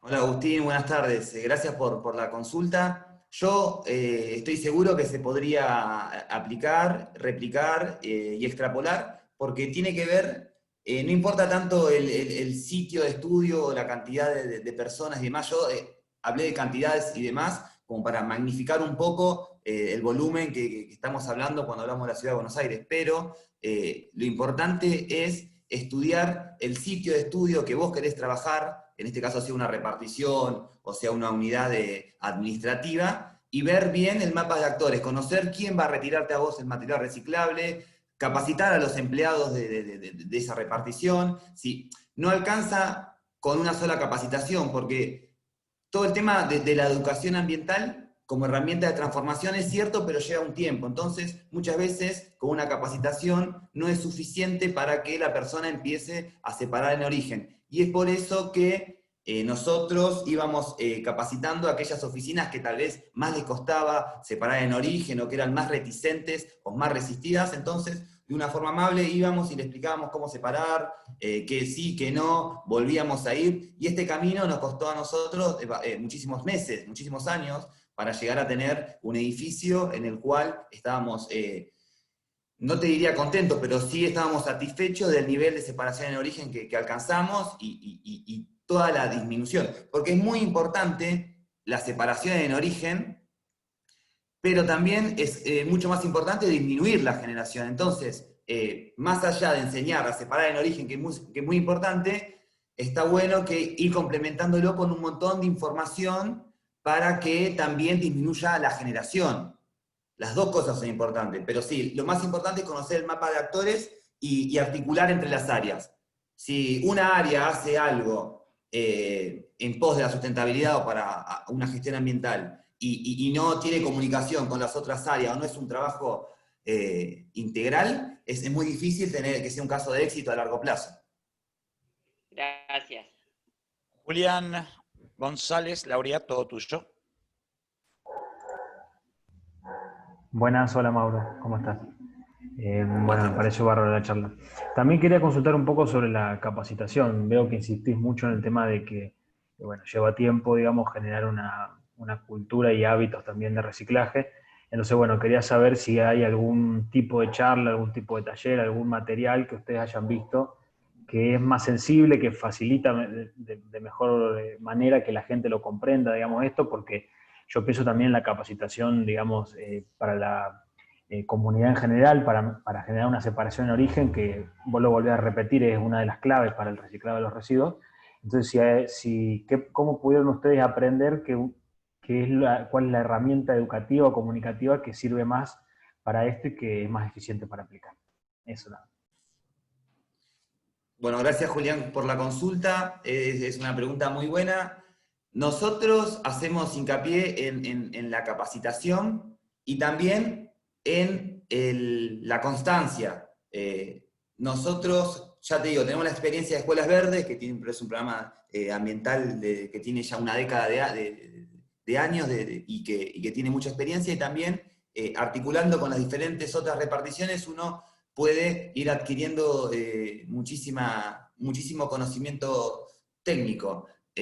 A nosotros creo que lo que nos sirvió en un edificio tan grande fue el tema del monitoreo y de la recapacitación a aquellas personas que tal vez se ponen más resistencias, que tal vez en algunos casos tiene que ver con la antigüedad de esa oficina, o tal vez con el rango etario que tal vez es más resistido, o a estos pequeños cambios que a veces a la gente le cuesta un montón.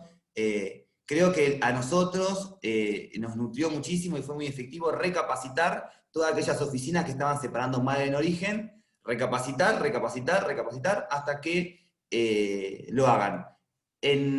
A nosotros también nos sirvió, es algo que no puse en la filmina porque durante 15 minutos es muy poco tiempo para explicarlo, pero usamos un semáforo de color. Nosotros todos los meses o cada 2 meses publicábamos vía mailing, que le llegaba a todos los empleados del Ministerio de Educación, un semáforo por cómo estaba separando de la oficina, cada una de las oficinas. Rojo separaba mal, amarillo separaba bien, verde separaba bien, amarillo más o menos y rojo mal. Y entonces nosotros hacíamos ese monitoreo, esa auditoría, lo publicábamos y no había ningún empleado que quería tener su oficina en rojo. Así que eso también a nosotros nos sirvió porque muchas veces el empleado llama y dice, che, ¿por qué estoy en rojo? Porque se estaban separando mal. ¿Y cómo separó mejor? Bueno, así. Y entonces de esa forma también el mismo empleado se empezó a comprometer para tener su oficina verde, también los directores, y también es importante el tema de la decisión ejecutiva o del respaldo político que tengas a la hora de desarrollar un programa así. Porque ningún director, ningún secretario quería tener su oficina en rojo, ningún empleado, entonces tal vez el semáforo en color en su momento nos sirvió como para fomentar e impulsar que todos quieran empezar a separar mejor. Luciana. Sí, hola, buenas tardes. Mi consulta está relacionada en cómo, cuáles son los desafíos hacia futuro para mantenerlo en el tiempo, y sobre todo eso, cómo hacerlo sostenible en el tiempo, que no sea producto de una gestión nada más. Gracias. Gracias, Luciana, por la consulta. Mira, es importante que se tome todo lo que tenga que ver con la sustentabilidad como una política pública. Nosotros empezamos a trabajar una vez que la ministra, por resolución, creó el programa y a nosotros nos da un respaldo académico y también político para empezar a trabajar y hacer un montón de cuestiones. Eso es importante, tener el respaldo de tu repartición para llevar adelante algo así. En tiempos de pandemia, a esta parte, nuestro desafío máximo fue empezar a capacitar a los empleados o a tratar de que las buenas prácticas que han adquirido en el ministerio a lo largo de las visitas y los talleres que hemos dado, las sigan desarrollando en sus hogares, a través de la separación en origen, a través de la disminución del consumo de bolsa, de la disminución del consumo de plástico, tratando de incentivar el compostaje, que también hicimos muchos talleres de compostaje y también es una corriente que trabajamos en el edificio. La idea era esa, que todos tengan su oportunidad de desarrollarlo, y que ellos sepan, los empleados, que tienen también un equipo que van a estar atentos a su consulta para poder ayudarlos y generar esto, un equipo ambiental que en el ministerio de repente 2.000 personas nos empezamos a conocer entre las áreas, empezamos a hablar de diferentes temas de sustentabilidad, de diferentes temas que tengan que ver con los residuos, se generó una cultura en el ministerio mucho más amena y virtuosa, así que son todas experiencias que se pueden replicar en otros lugares y que sirven para no quedarse solamente en gestionar los residuos sólidos urbanos, en separarlos y no separarlos, y también ir ya, porque todo lo que tiene que ver con la sustentabilidad es algo súper transversal, que toca muchísimos temas y que está bueno encargarlo de una forma holística para poder seguir teniendo coherencia con las acciones. Última pregunta, se la dejamos a Mercedes Dorado. Gracias, Edgardo. Bueno, Mauro, re interesante la exposición, me encantó, te felicito. Te quería consultar, porque me quedé pensando en esto que hablabas del tema de capacitar en las oficinas y el tema de implementar la separación también de las oficinas, y lo mismo con el tema del semáforo. La verdad, nosotros habíamos pensado algo similar en Tigre, y siempre se nos complicó mucho el tema de cómo hacer para relevarlo y para llevarlo a la práctica. Te quería preguntar si podías profundizar un poquito más en el tema, de cómo hicieron para relevar y cuál fue la respuesta de los municipales, que a veces son tan difíciles de saber para dónde van a salir. Gracias, Mauro. No, mira, yo, Mercedes, te digo, el tema de la reticencia o de la resistencia de los empleados es algo que las personas que trabajan en el ámbito estatal lo saben mejor, tal vez tenga que ver con un rango etario, no lo sé. Nuestra intención y nuestra experiencia fue hacer un relevamiento para saber cuántos empleados había, cómo eran las oficinas, si las oficinas tenían cestos, si ya tenían doble cesto, si no, si tenían el cesto papelero, saber bien qué empresa de limpieza estaba en el edificio, cuántas personas trabajaban en la empresa de limpieza, la cooperativa, quién va a venir, quién es el coordinador de la cooperativa, dónde van los residuos, que vengan a hablar, presentarnos. Y toda la información, ya te digo, Mercedes, por ejemplo, la información que tiene que ver con datos precisos de la plantilla docente o de las direcciones y demás, nosotros siempre tuvimos el acompañamiento de todas las reparticiones y de todas las direcciones por este respaldo que te da una resolución ministerial o si tus superiores a nivel de equipo. En ese sentido nunca tuvimos, hay algunos datos sí que son difíciles de conseguir y que son de una precaución máxima porque se está hablando de un ministerio de educación con todo lo que eso confiere, pero esa información tal vez que era media difícil de dar, además, no nos complicó, y la verdad que siempre tuvimos el apoyo político para obtener la información que a nosotros nos convenía como para empezar a trabajar y no tener dificultades. Nuestra idea era que no pase lo que ha pasado en otras campañas, que se pone esto de diferenciados y después se quedó. Y hay esto y nadie se para, y alguna vez alguien vino a capacitar y demás. Eso, nada, lo tratamos de solucionar muchos imprevistos con anterioridad, y bueno, la idea que fue esta y surgió muy bien. Nosotros en el año 2018 fuimos el edificio público con más certificaciones ambientales del país. Fuimos el primer edificio en tener compostera comunitaria para más de 100 personas, y la verdad que muchas iniciativas de las que estuvimos son sumamente innovadoras y son replicables y son buenas, así que este espacio me parece perfecto y muy propicio para que personas que tal vez comparten el trabajo ambiental de diferentes lugares lo sepan, que se puede hacer, que son buenas prácticas y que las buenas prácticas hay que replicarlas. Espectacular, Mauro. Les pido Gracias a todos. un aplauso para el licenciado. Muchísimas gracias. A ustedes, muchas gracias. Y vamos a entrar en la última charla de este espacio de municipios y gobiernos.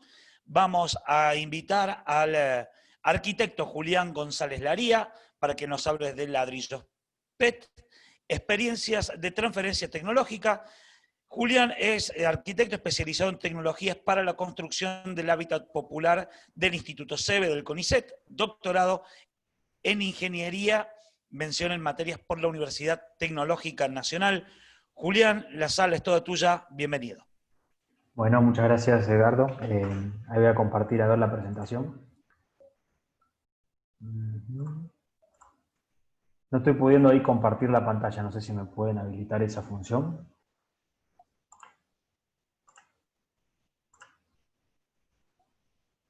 Me sale ahí un cartelito. Fíjate que ahora. dice...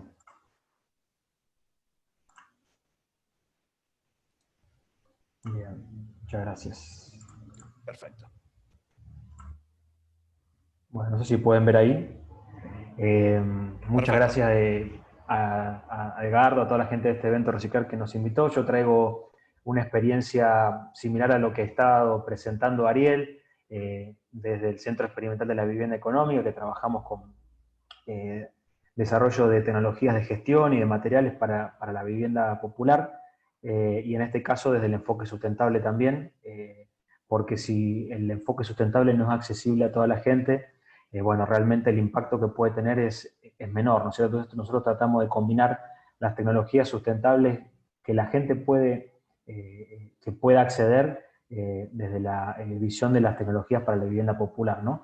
Tenemos un centro de investigación que ya tiene 50 años y bueno, voy a presentar la experiencia del ladrillo de PET, en este caso una experiencia que hemos desarrollado desde el área de nuevos materiales y que es la experiencia más antigua que tenemos, por eso tenemos, decía, una vinculación similar a lo que presentó Ariel, pero estamos en otra etapa de desarrollo, ya se ha transferido esta experiencia numerosas veces, así que bueno, tenemos muchos datos sobre cómo ha sido, cómo puede transferirse esta tecnología a volverse concreta en municipios, en ONG, en asociaciones civiles que quieran implementarla, ¿no?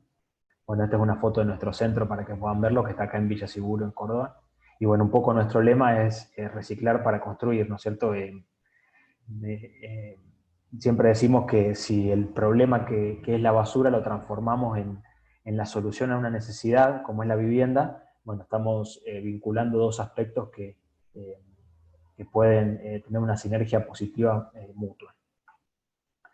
En este caso, en el caso de esta casa, creo que todos la conocemos, vamos a ver bueno, que la perspectiva que tenemos nosotros se basa en aplicar una visión diferente sobre lo que son los residuos, ¿no?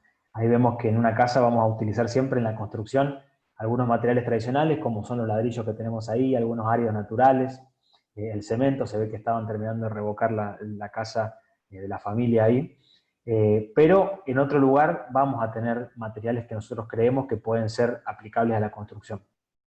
En este caso sí, como podemos ver en esta parte inferior, los envases que tenemos en el cesto de basura de nuestra casa, en general todos los materiales son de una calidad técnica, de una tecnología muy alta y de muy buenas prestaciones, y los transformamos automáticamente en basura con un primer uso.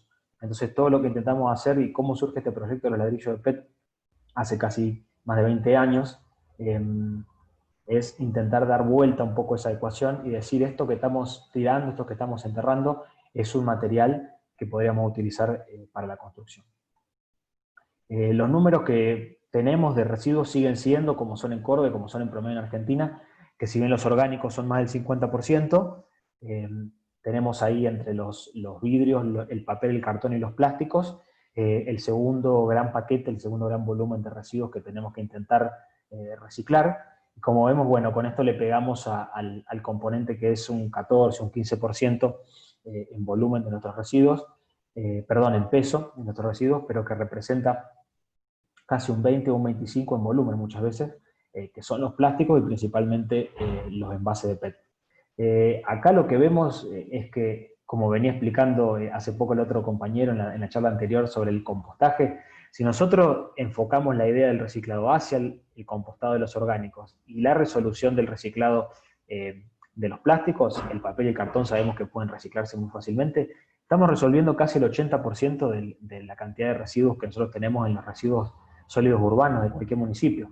Entonces, evidentemente el problema está en la gestión, en tener tecnologías que podamos aplicar, ya tenemos numerosas, y la gestión y llevar a cabo este tipo de llegar a este porcentaje de reciclado es lo que tenemos que intentar lograr, ¿no es cierto? Bueno, nuestra tecnología justamente se aplica a intentar de hacerlo a una escala más doméstica, a una escala de las cooperativas, de las pequeñas cooperativas, de las ONG, de los municipios medianos o chicos que están en todo nuestro país, no porque el reciclado de estos plásticos a la producción misma de envases en la misma industria no sea beneficioso, porque existe y hemos visto experiencias en el mismo congreso de que es viable, sino porque pensamos que realizándolo de forma más cerca, desde la recolección diferenciada en origen y la generación de pequeñas acciones para utilización de los materiales de residuo en la zona cercana de nuestra propia ciudad y de nuestro propio barrio, creemos que generamos un efecto de una escala cercana que a la larga tiene menos impacto en transporte, en otro tipo de cosas, y nosotros creemos que podemos ser nuestra propia comunidad los protagonistas de una experiencia de reciclado y de beneficio del ambiente, ¿no? Bueno, estos porcentajes se sostienen en este kilo por persona por día, que la mayoría de los argentinos es la cantidad de basura que producimos, y si bien varía, como decía recién un compañero en Buenos Aires, llega a ser 1,4 kg, en el litoral, por ejemplo, en Entre Ríos suele ser alrededor de 800 gramos, un poco menos, sigue siendo hoy en día el volumen que nosotros tenemos que manejar, que son 14 millones de toneladas, redondeando en números de 2017 a nivel nacional, anuales. Entonces, bueno, el reciclado es una cosa central con la que nosotros con tecnología podemos procesar y reintroducir en la construcción un volumen de materiales muy importante, ¿no? Y en la construcción justamente un espacio en el que podemos aplicar todos estos materiales. Ahí se me trabó. Si no, bueno, el destino es este tipo de enterramiento, ¿no es cierto? Es cierto que el enterramiento de relleno sanitario sigue siendo el que mejor respuesta da a la situación de los residuos hoy en día cuando necesitamos enterrar los residuos, ¿no? Pero si reducimos antes de llegar a este lugar la cantidad del volumen de lo que enterramos y realmente solo enterramos damos una disposición final a lo mínimo, y lo otro lo podemos manejar en nuestra comunidad, lo podemos manejar en cercanía, en nuestro propio barrio, en nuestra propia ciudad, creo que reducimos mucho lo que después puede llegar. O sea, esta es un poco la visión que inspira a tratar de generar una tecnología como el ladrillo de PET, aplicable a pequeñas cooperativas y ONG. Entonces, esta visión es la que nosotros intentamos que pueda ser impuesta, ¿no? Los componentes constructivos en base a materias primas de origen reciclado generan un círculo virtuoso y nosotros desarrollamos este proceso tecnológico, donde existen aspectos técnicos, aspectos ambientales de distintos puntos de vista, y bueno, el aspecto cultural es uno muy importante porque tiene que ver con la costumbre, pero reintroducir y generar una economía circular a partir de utilizar estos residuos que son un problema como la solución a una necesidad como es la vivienda. Entonces, bueno, esta botella de plástico puede pasar a ser otra cosa, ¿no? Nosotros en la tecnología de ladrillo de PET, que como decía ya tiene más de 20 años, utilizamos materias primas básicas que podemos encontrar en cualquier lugar. Y esto se basa en la utilización de un ligante sencillo, mineral como el cemento, el PET triturado con el pico y con la etiqueta de los envases, sin ninguna limpieza previa, y algunos aditivos minerales, que son materiales que se encuentran disponibles en todos los puntos del país, en cualquier lugar. A partir de eso, generar una tecnología muy simple como el triturado de botellas, y generar un árido sintético, digamos, una especie de arena plástica que podamos utilizar en la producción de todo tipo de componentes, ladrillos y también otros. La mezcla se genera de manera muy sencilla con cemento, y como podemos ver, estas son experiencias que hemos hecho en el mismo SEBE, algunas ya bastante antiguas, y bueno, estamos en este momento con la posibilidad de transferir esta tecnología a numerosos municipios, y bueno, ya está encaminada en muchos lugares, ¿no? Luego estos componentes requieren de una postura y un curado, digamos. Una vez que se moldean necesitan un curado durante un tiempo, pero es lo mismo que la producción de componentes prefabricados de cemento que generan numerosas pequeñas industrias en el país, y además bueno, generan resultados muy positivos. Este es uno de los principales aspectos positivos de los componentes como el ladrillo de PET, ¿no? Ahí podemos ver que la conductividad térmica de un ladrillo de PET comparado con la de ladrillos comunes o ladrillos huecos, termina siendo casi una tercera parte del ladrillo común de tierra, de barro cocido, ¿no? De tierra cocida. Es la tercera parte de la conductividad térmica, o sea que conduce una tercera parte del calor, hace nuestra casa 3 veces más aislante, ¿no? Esto combinado con la mezcla, que la mezcla de utilización es la misma que se utiliza para los ladrillos, nos da como resultado que una pared de 15 es igual de aislante que una pared de 30 de ladrillo común. Es decir, estamos generando un componente que aísla el doble. Pero como explicaba un poco Ariel al principio, bueno, la ecuación esta nos cambia todo, porque si estos componentes tienen esta virtud, y es un poco una excusa que ahora podemos empezar a utilizar como base para nuestros proyectos, los arquitectos desarrollando cualquier proyecto empezamos a pensar en los materiales antes, entonces podemos empezar a pensar desde un inicio en paredes más chicas, Entonces tal vez el costo más alto de un material reciclado lo podemos compensar con una estructura menos armada, con menos tamaño en las estructuras de hormigón, y entonces en definitiva podemos ahí empezar a dar un poco pelea al costo económico, que es muy bajo, de los componentes, pero que tienen un alto costo ambiental, ¿no es cierto? Tenemos ventajas en estos componentes constructivos y es interesante poderlo ver, ¿no? Si bien los ladrillos no son portantes, generan un 100% más de aislamiento térmico.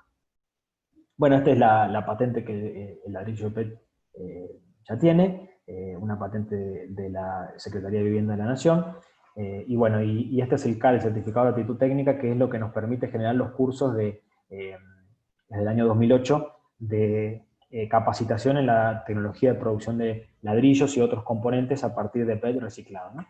Algunas experiencias en torno a esto.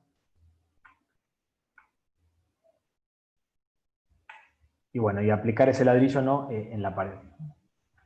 Algunas experiencias en torno a esto, bueno, son las que comentaba yo, que hemos transferido a más de 40 destinatarios entre municipios, ONG, cooperativas y otros emprendedores. Por ejemplo, siempre tomamos como modelo la del municipio de Belleville, ¿no es cierto? Los invito, si quieren después ver el video, era corta la charla para que lo pudiéramos compartir, pero está el video en YouTube de la transferencia de la tecnología de ladrillos de PET del CEBE al municipio de Belleville.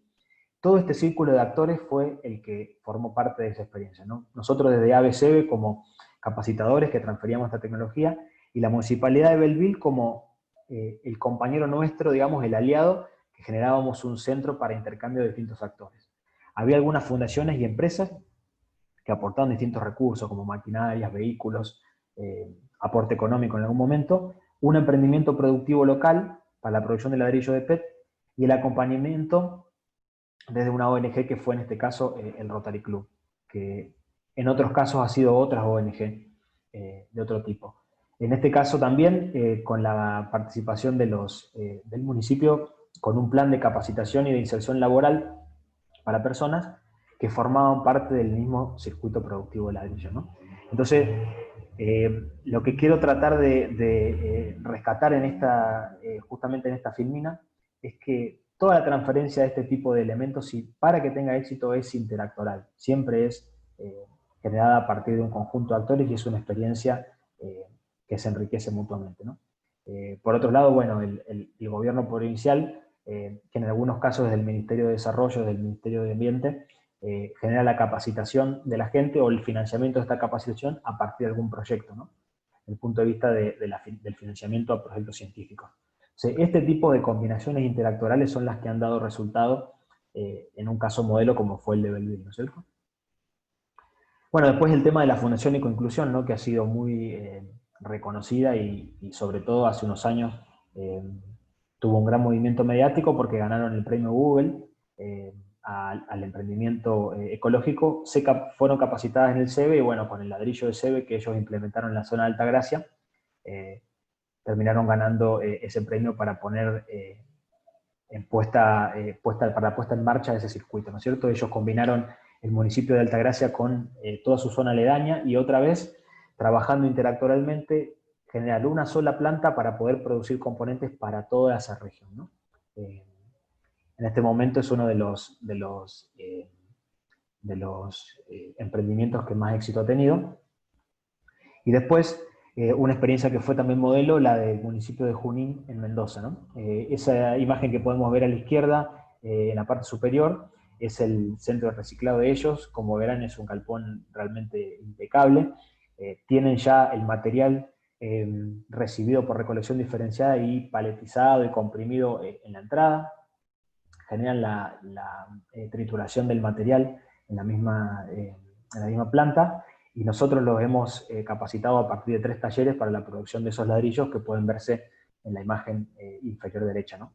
A su vez ellos nos han enviado los componentes y hemos podido hacer una certificación de calidad, que es otro de los servicios que nosotros brindamos, y haciendo ese seguimiento ellos tienen hoy en día la producción de un ladrillo realmente de la mejor calidad, con todas las propiedades que yo mostraba, que analizamos científicamente en nuestro centro, y ellos lo están generando para la gente de su municipio, también insertándolo en distintas políticas de responsabilidad social que pueden intercambiarse a veces a partir de la misma recolección de basura, entregando componentes constructivos o generando el apoyo, digamos a distintos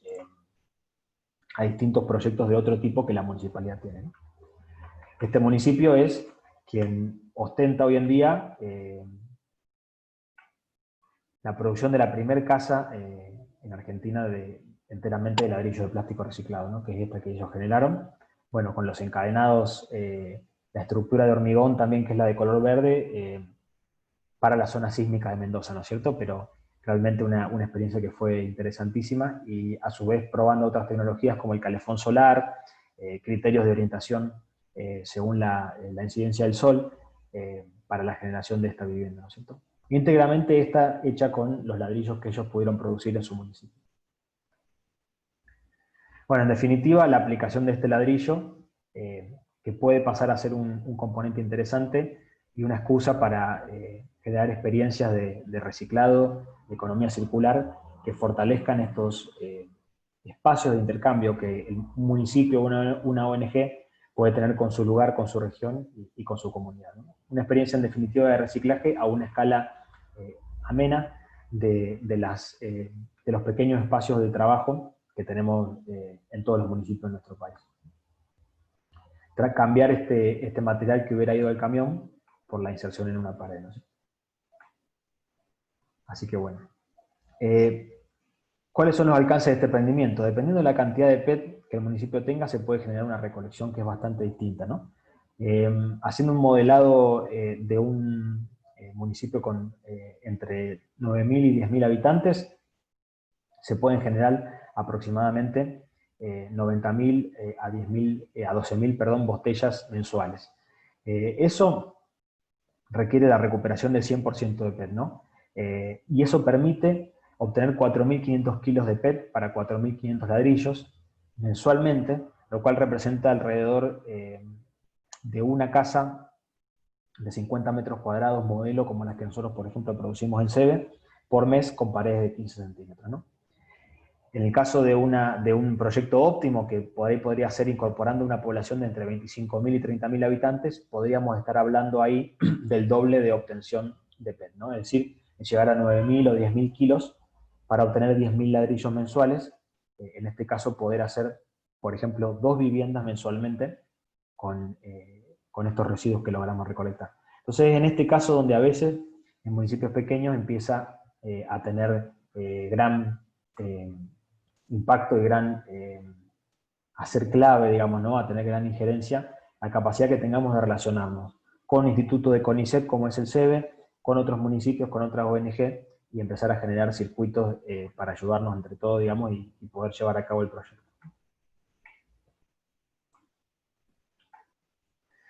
Bueno, a su vez, si bien esta tecnología de transferencia se realizó a más de 40 destinatarios, no en todos los casos es a través de la misma herramienta, ¿no?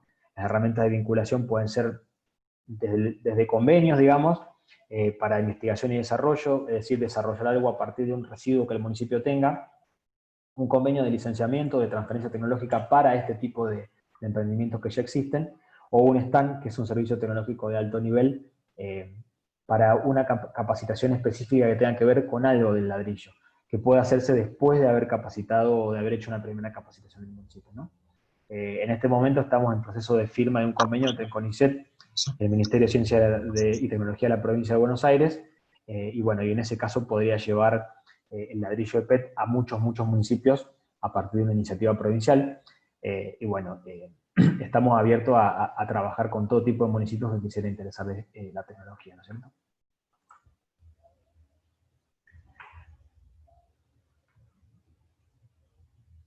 Bien, este es nuestro equipo de trabajo, así que yo soy Julián González Laria, que soy doctor en Ingeniería por esta Universidad Tecnológica Nacional de la Facultad de Córdoba. También soy arquitecto y bueno, tenemos un equipo interdisciplinario con arquitectos, con ingenieros en otras áreas, con licenciados en química, doctores en química, diseñadores industriales, entonces podemos dar un enfoque integral y bueno, seguir en este tipo de emprendimientos para quien quisiera formar parte de estas experiencias que tratamos de hacer para bueno, fomentar el reciclado y la economía circular en nuestros municipios, en nuestras ciudades, en nuestras casas y a distintas escalas, ¿no? Bueno, desde ya muchas gracias. Genial, Julián, espectacular. Habilitamos ya las preguntas para los que quieran sumarse. Recuerden levantar la manito por el chat y pueden hacer preguntas. Agustín, todo tuyo.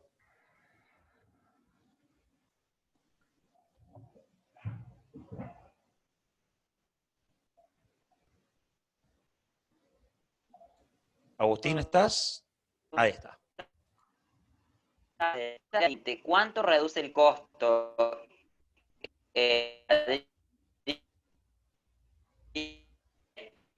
Como, por ejemplo, en el más fuerte tenemos Ahí te escucho cortado, Agustín. Sí. común. Bien. Sí, creo entender que estás no. preguntando un poco por el costo de los componentes. Si Se quieren escucha, si se querés escucha muy escribirlo también. cortado, a ver. Si lo querés Sí, escribir por el chat directamente, ahí lo leo, pero va a entiendo que ser está mejor. preguntando él por el tema de la reducción del costo. El costo es un tema clave, como estaba explicando Ariel también en los componentes reciclados, ¿no? Pensemos que la arena que nosotros sacamos directamente del lecho de los ríos es un material que ya existe, y nosotros al retirarla tenemos un costo que es simplemente la obtención de ese material, el zarandeado para obtener una granulometría específica, es decir, un tamaño de grano de esa arena, ¿no? Entonces, comparar con eso la reducción de PET, que el proceso implica todo eso que contábamos, recolectar la botella, obtenerla de recolección diferenciada para que no tenga materiales orgánicos, procesarla, digamos, reducirla hasta obtener este árido y utilizarla, eso tiene un mayor costo. Entonces, por ejemplo, nosotros siempre manejamos la idea de que el ladrillo de PET sale entre un 50, un 60 o hasta un 100% más que un ladrillo común. Esto es muy variable, depende de la zona donde estemos, ¿no es cierto? Qué sé yo, si estamos trabajando de que el ladrillo común hoy en Córdoba está saliendo entre 15 y 20 pesos, bueno, tenemos que pensar que un ladrillo de pelo hoy en día saldría alrededor de 40 pesos. Depende un poco de cómo sea en tu región y cómo esté. Ahora, volvemos a la idea de que esta comparación uno a uno es un poco mentirosa a veces, ¿no? ¿Sí? Porque si tenemos un ladrillo que tiene una aislación que es prácticamente la del, digamos, termina siendo en una pared el doble que la de un ladrillo común, ya de por sí tendríamos que usar la mitad de ladrillos, prácticamente, no es exactamente la mitad, los arquitectos sabemos que no es la mitad, pero es un poco casi la mitad, un poquito más de la mitad. Entonces, en definitiva, ahí estamos reduciendo la mitad de la cantidad de ladrillos que usamos. O sea que ahí un poco se compensa la cuenta, digamos. Podemos obtener la misma prestación con un componente más costoso tal vez, pero usando menos cantidad de componentes. Después tenemos que usar una estructura que soporta prácticamente un 30 o un 40% menos de peso, ya que el peso del ladrillo se reduce casi a la mitad. No se reduce al 50%, pero digamos, podríamos decir en números redondos que al 60%. Entonces, todo eso impacta en la cantidad de armadura que la estructura de la vivienda o de la construcción va a tener. Entonces, en la cuenta global, podríamos decir que con un beneficio ambiental estamos utilizando un componente que prácticamente tiene un costo similar al de un componente del mercado. Es muy difícil hacer la comparación porque además sucede que el ladrillo en general se produce en condiciones de informalidad. Entonces, en cualquier campo tenemos producción de ladrillo a veces con familias que prácticamente cobran algo que no les alcanza ni para vivir, y el material se utiliza directamente de la tierra, se utiliza suelo fértil y leña que se obtiene de desmonte para cocinarlo. Entonces, claro, es una producción que tiene un costo muy difícil de competir. Pero como decimos, el costo económico no es el único que tenemos en cuenta, es también el costo ambiental. Entonces, en una cuenta global podemos hacer que un costo ambiental mucho más bajo, un costo de recuperación de residuos, tenga en costo económico esa tecnología casi a la par de la otra, ¿no? Es una pelea, digamos, que estamos dando, pero es importante tenerlo en cuenta en la cuenta global. Así que bueno, no sé si respondí un poco lo que vos preguntabas, Agustín, pero es más o menos eso. Gracias. De nada. Luciana. Sí, hola, buenas tardes. Buenas. Bueno, mi pregunta está relacionada porque actualmente en mi municipio estoy impulsando la iniciativa de ecobotellas. Las ecobotellas, además del envase PET, contienen otro tipo de plásticos. Actualmente generamos un convenio con personas en Rosario para enviarlas y transformarlas en madera plástica. Mi consulta es si acá en Córdoba, digamos, están haciendo el desarrollo a partir de estos plásticos a madera plástica, o únicamente contamos con este tipo de ladrillos que únicamente se utiliza PET. Gracias. Sí, bueno, gracias por la pregunta, Luciana. Me interesa mucho, bueno, Santa Fe es pionera en la empresa Rezagos Industriales, que es una empresa que tiene muchos años en el trabajo con residuos y ha generado tecnologías para reutilizar tetrabricks, botellas, así que me interesaría saber más cómo es la tecnología de esa madera plástica, pero nosotros tenemos otro proyecto que realiza el reciclado de residuos produciendo madera plástica. Nosotros hemos intentado desarrollar una tecnología para hacer perfiles, para hacer aberturas a partir de madera plástica, que es una cosa completamente distinta. Si lo comparamos, la madera plástica tiene más desarrollo tecnológico, es decir, requiere un impacto del valor agregado industrial mayor. El PET debe extruirse y entonces implica una maquinaria más compleja. Y además, una composición con otros plásticos, es decir, el PET de por sí solo normalmente no puede utilizarse solo para generar la madera plástica. Pero, bueno, me gustaría conocer cómo es la experiencia que vos me estás contando. Entonces, un poco es una opción que no se compara con la del ladrillo PET, sino que simplemente dependiendo del contexto hay que tratar de elegir la que sea más pertinente. Por ejemplo, para una cooperativa sencilla en un municipio pequeño es mucho más fácil implementar el ladrillo PET. Ahora, como valor agregado, la madera plástica es probable que genere un valor agregado mayor. Me permitiría hacer otro tipo de cosas. Ahora, yo no sé si lo que yo quiero es, por ejemplo, utilizar el material de mi municipio para hacer mobiliario urbano, para construir una dependencia municipal, una escuela o lo que sea. Entonces, un poco los dos proyectos tienen impactos diferentes, surgen a partir de la concientización y el reciclado, la recolección diferenciada en origen, que eso no lo podemos negociar, pero la implementación es bien diferente. Entonces, está bueno hacer un estudio y pensar cómo quiero implementar mi residuo, cómo puedo hacerlo y qué es lo más fácil para mí. Es más fácil generar una relación con una cooperativa que pueda hacer ladrillos acá mismo en el municipio, por ejemplo, o tengo yo la necesidad de llevarlo a otro lugar donde se puedan producir maderas plásticas, porque tal vez por el volumen y por la facilidad, el ladrillo de PET puede ser una ventaja. Entonces, bueno, está interesante pensarlo desde ese punto de vista y tratar de ver qué proyecto se adecua más a mi necesidad. Muy bien, la última pregunta es de Iván Asinari. Dice, quería preguntar si han experimentado con otros plásticos u otros materiales y qué resultados han tenido. Sí, Iván, bueno, tenemos un montón de tecnología en base al reciclado de plásticos, como la que mostró Ariel, y si te fijas en la página del CEBE, que es cebe.org.ar, nosotros tenemos una tecnología insignia, que es esta de los ladrillos de PET, estamos trabajando con los RAE.